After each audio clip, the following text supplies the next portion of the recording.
Hello everyone, అందరికీ నమస్తే friends. ఈరోజు వీడియో ఏంటి అంటే దొండకాయలతోని పచ్చడి చేయాలి అనుకుంటున్నానండి.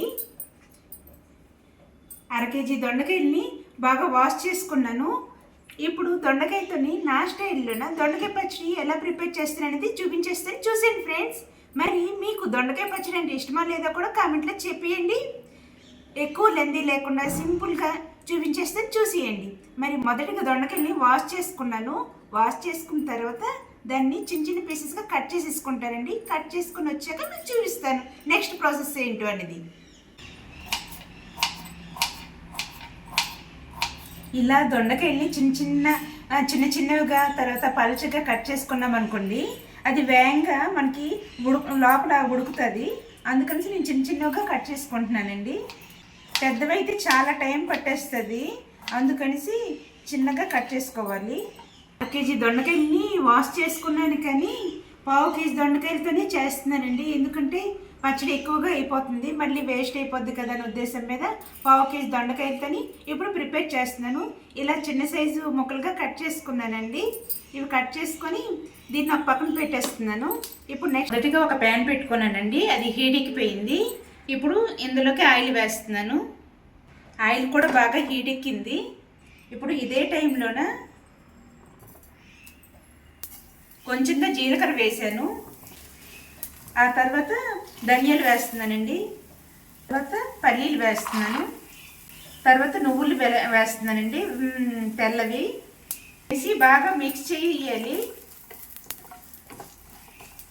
మిక్స్ చేసి బాగా ఫ్రై అవ్వాలండి. ఇవి బాగా ఫ్రై అయినంత వరకు కలర్ చేంజ్ అవ్వాలి. నువ్వులు అంతవరకు బాగా ఫ్రై చేసుకోవాలి. పల్లీలు అయితే చిటపట్లు ఆడుతున్నాయి. తర్వాత నువ్వులు కూడా కలర్ చేంజ్ అయ్యాయండి, కనిపిస్తుందా? అయ్యాయి. ఇప్పుడు ఇదే టైంలోన పచ్చిమిరపకాయలు, కారం ఎంత సరిపోద్దో చూసుకొని పచ్చిమిరపకాయలు, చిన్న ముక్క అల్లం, కొంచెంగా వెల్లుల్లి వేసుకుంటున్నాను.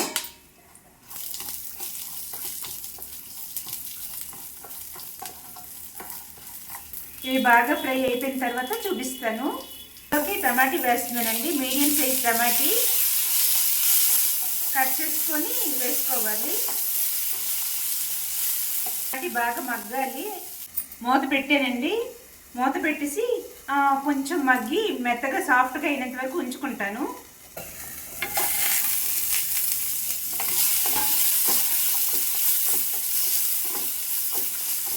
కొంచెంగా మగ్గింది. ఇప్పుడు ఇందులోకి కొంచెంగా చింతపండు వేస్తున్నాను.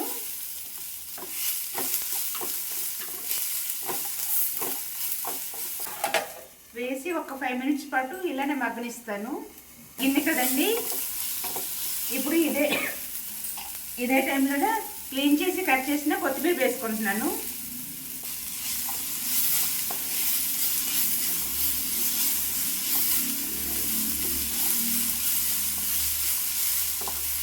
వన్ మినిట్ పాటు బాగా మగ్గినంత వరకు ఉంచుకుంటున్నాను.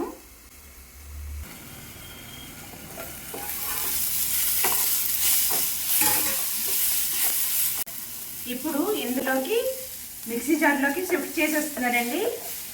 ఇది చల్లగైనంత వరకు ఒక పక్కన పెట్టేస్తాను.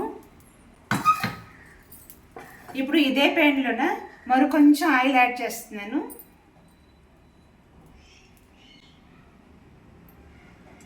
కొంచెం ఎక్కువగానే వేసుకుంటున్నాను, ఫ్రై చేయాలి కదా అందుకు. ఆయిల్ కూడా హీట్ ఎక్కిపోయింది. కట్ చేసుకొని క్లీన్ చేసి కట్ చేసిన దొండకాయ ముక్కల్ని వేసుకుంటున్నాను.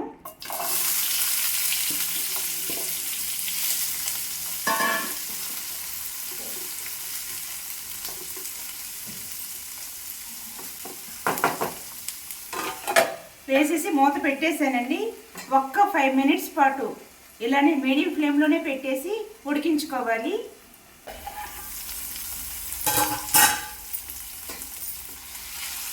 ఒకసారి మిక్స్ చేసుకుంటున్నాను.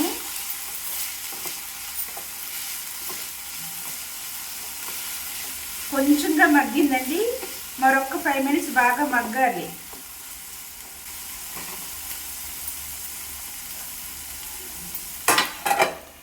ఇందులోకి కొంచెంగా పసుపు వేస్తున్నాను. సాల్ట్ కూడా వేస్తున్నానండి. వేసి ఒకసారి మిక్స్ చేసుకుంటున్నాను. సాల్ట్ పసుపు వేసాను కదా, ఒక్క 1 మినిట్ లేదా 2 మినిట్స్ పాటు ఉప్పు పట్టే వరకు ఉడికించుకుంటాను. మిక్సీ జార్లో కూడా కొంచెంగా పసుపు వేసానండి. పసుపు వేసి ఇప్పుడు గ్రైండ్ చేసుకొని వచ్చేస్తాను. దొండకాయ ముక్కలు తర్వాత వేస్తాను, మొదటిగా ఇవి గ్రైండ్ చేస్తానండి. అందులో బాగా గ్రైండ్ చేసుకున్నాను. ఇప్పుడు దొండకాయ ముక్కలు కూడా బాగా ఫ్రై అయిపోయాయండి. ఇప్పుడు స్టవ్ ఆఫ్ చేసేసాను. ఇది కొంచెం చల్లగైనంత వరకు ఒక్క 5 మినిట్స్ పాటు ప్యాన్ దగ్గర పెట్టేసి వచ్చేస్తానండి. గ్రైండ్ చేసేసాను. చెక్ చేశానండి, అన్నీ సరిపోయా లేదా, కరెక్ట్గా ఉన్నాయా లేదని చెక్ చేశాను. అన్నీ సరిపోయి అంత బాగానే ఉంది. ఇప్పుడు తాలింపుకి ప్రిపేర్ చేసుకుందాం అండి. ఏ ప్యాన్ పెట్టుకున్నాను, ఇందులోకి మరి కొంచెం ఆయిల్ వేస్తున్నాను. పచ్చళ్ళకి ఎంత ఎక్కువ ఆయిల్ వేస్తే అంత టేస్టీగా ఉంటుందంటండి. ఇప్పుడు ఎంత ఆయిల్ వేసినా ఇందులో పచ్చడి వేస్తే మొత్తం ఆ పచ్చడి అంతాను ఈ ఆయిల్ని పైకి లాగేసుకుంటుందంట, కనిపించకుండా అయిపోతుందంట. నేను కూడా చాలాసార్లు అబ్జర్వ్ చేశాను, అందుకే కొంచెం ఎక్కువగానే వేస్తున్నాను. ఆయిల్ తక్కువైతే మాత్రం టేస్ట్ అంతగా ఏం బాగోదు. మొదటిగా తాలింపులోకి ఆవాలు వేసానండి, తర్వాత జీలకర్ర వేసాను, మినపప్పు వేసానండి,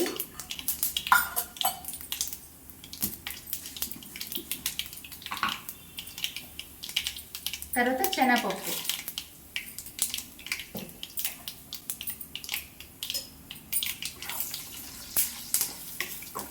కొంచెం కలర్ చేంజ్ అయినంత వరకు కొంచెంగా ఫ్రై చేసుకోవాలి.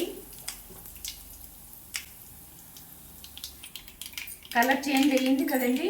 ఇప్పుడు ఇదే టైంలోన రసగా దంచిన వెల్లుల్లి,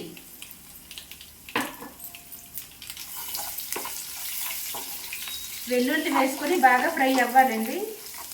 సిమ్ ఫ్లేమ్లోనే పెట్టండి, లేదంటే తాలింపు మాడిపోతుంది, చూసుకోవాలి. ఆ తర్వాత పచ్చడి కారం మనం చూసుకున్నాం కదా, దానికి తగ్గట్టుగా ఎండుమిరపకాయలు వేసుకుంటున్నాను.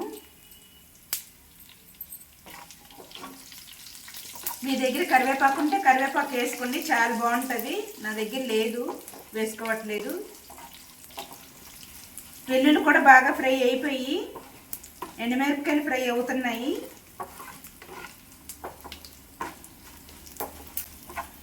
ఇప్పుడు ఇదే టైంలోనూ ఈ పచ్చడి వేసుకోవాలండి.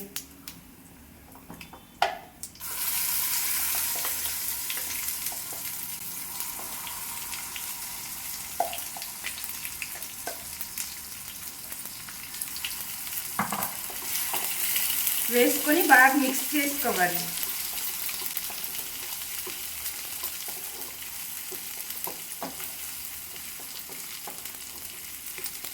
చూసారా, ఆయిల్ మొత్తం ఈ పచ్చడి లాక్కుంది.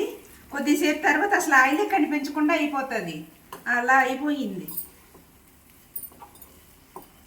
రెడీ అయిపోయిందండి. ఇప్పుడు స్టవ్ ఆఫ్ చేసేసాను.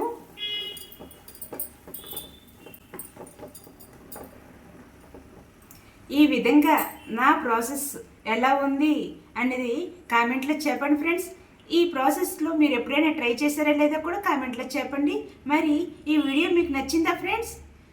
మరి ఇది ఎలా ఉంది అనేది కూడా టేస్ట్ చేసి చెప్తాను, ఆ షార్ట్లో పెడతాను, ఒకసారి చూడండి.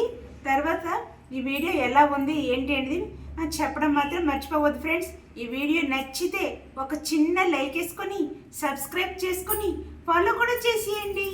Bye bye.